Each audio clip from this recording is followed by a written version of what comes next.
Hello, everybody, and welcome to the decks of the weekend.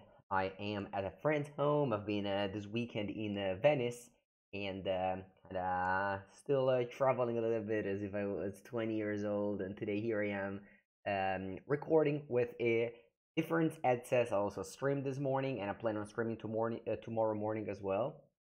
Wow, two morning. Did I just invent a new word? Anyway, of course, I'll make those streams into YouTube videos and you will not run out of content ever.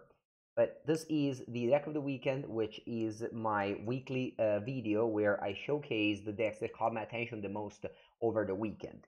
I'm gonna do three different formats as always, and let's begin with mono black coffers. So this weekend in Venice, I played an RCQ, 52 players. I went 1 and 2 with Bloomer Murktide. Actually, the addition of Question Druid was very costly for me as I lost to Burn and Mill, which used to be good matchups with Murktide. And when I drew a lot of Question Druid there, and they were really bad. So, that is something definitely to acknowledge for the future. But the deck that won the event is Mono Black Coffer. The Mono Black Coffers also won the LMS in Sofia by Carmen. This time was Mercury who won, and he also had some very good results in other Italian events. So definitely one of the biggest the Italian voices for this archetype. One of the most important thing of his list is that he doesn't play Thoughtseize. He plays the full playset of Night's Whisper instead, and this is important because Thoughtseize is bad against Scam, and Night's Whisper is, well, I wouldn't say it's good against Scam, but it's definitely a play that makes you restart after they like Thoughtseize or Grief Scam you and things like that. Of course, it's bad against Orcish Bowmaster, but your deck is just mono removal spell, so hopefully that isn't the problem. Also, Night's Whisper great against other control decks.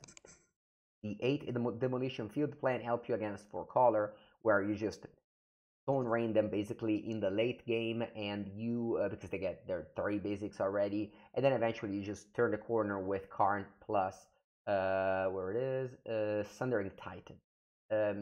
When you watch the video, you will see my changes, the things that I like, that I don't like.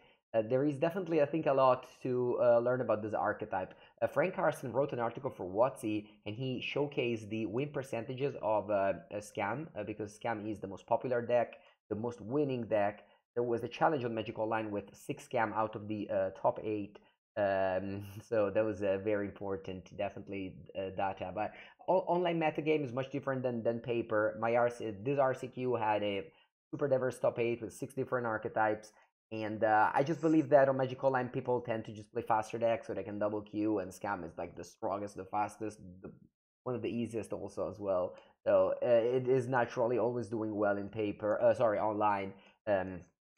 But yeah, of course, nobody can deny it's the best deck in the format, but I don't think. Again, like if you guys want to go on and start the ban talk in the comments, you are welcome. But it's it's kind of like, this is a competitive Magic channel, a channel that you watch if you want to get better. If you just want to complain, I'm sure there's a million YouTube channel that just you know playing cards around and are ready to welcome your complaints about a WotC format. Here, this is my deck, my suggestion for to move on with Scam, because again, I don't think I mentioned that, but anyway, the bad matchup of Scam according to the Carson articles are Hardest Skills, 4 color, and also mono black coffers. So this is definitely something I want to explore, because to my knowledge, Scam beat coffers in Urborg, but maybe this version without Thoughtseize has a better chance. But yeah, all in all, I think Modern is still in a great place. I still want to explore, and there is a new set with the Explore mechanic, of course.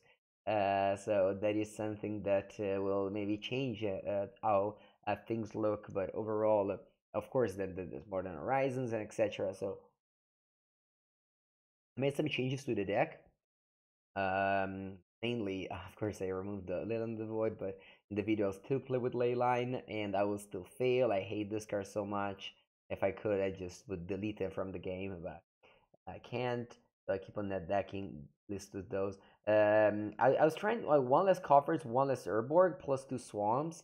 Basically, I just wanted to have a more how do you say, like a more solid deck, but a little bit less combo-ish. Just like going to make, instead of like going to be like a 4 or a 10, you're like more often an 8. You know what I mean? Or a 7. This was my idea. Anyway, that's it for modern. Let's move on to legacy, where a very good friend of mine, Rick Rin, he has been dominating the legacy scene on Magic Online. He has top hated three challenges in a row, always with the same 75, the same 75 that come from Weekend FTGO and Rob Gladiator, who have were two other Italian players who are winning a lot with 4 column control. So instead of playing up the beanstalk, you're playing the One Ring. So yeah, Leyline Binding.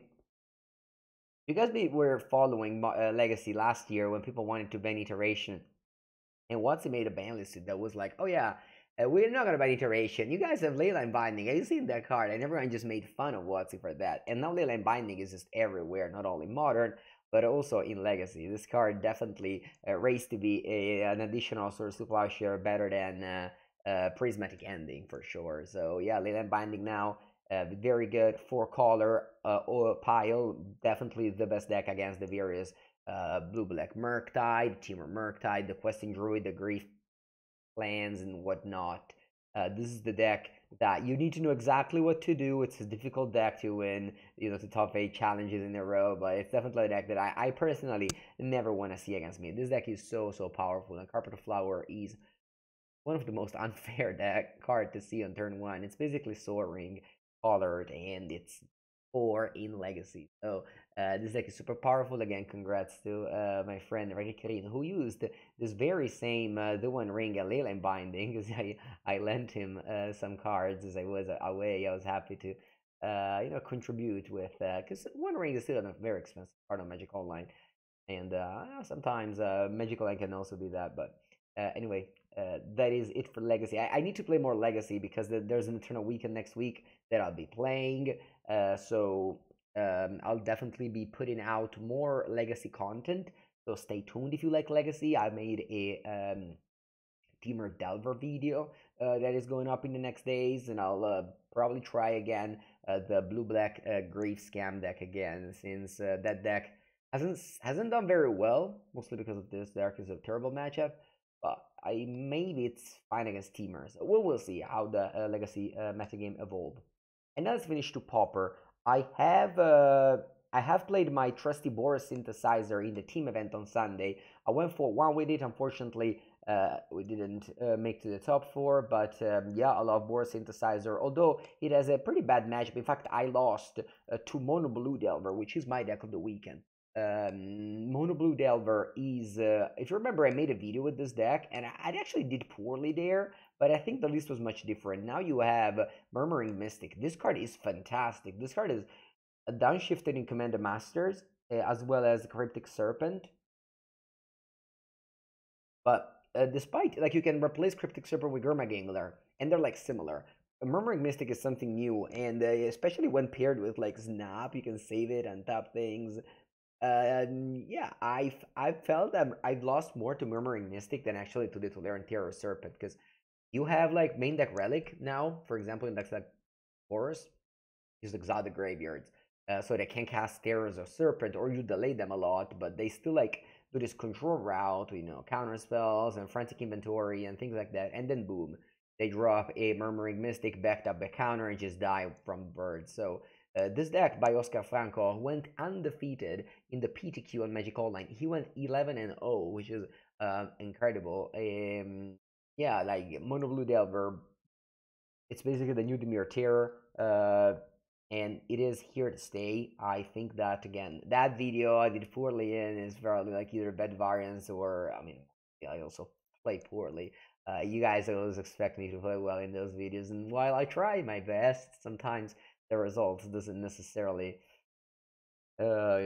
mimic the strength of the deck. But again, I hope to entertain you guys, and I hope to play some more Pauper. I have a Pauper video coming out soon. It's about my Boros synthesizer, so stay tuned there. And again, I'll definitely be recording more with this deck too. Thank you so much for watching. I hope you have a great week and have a good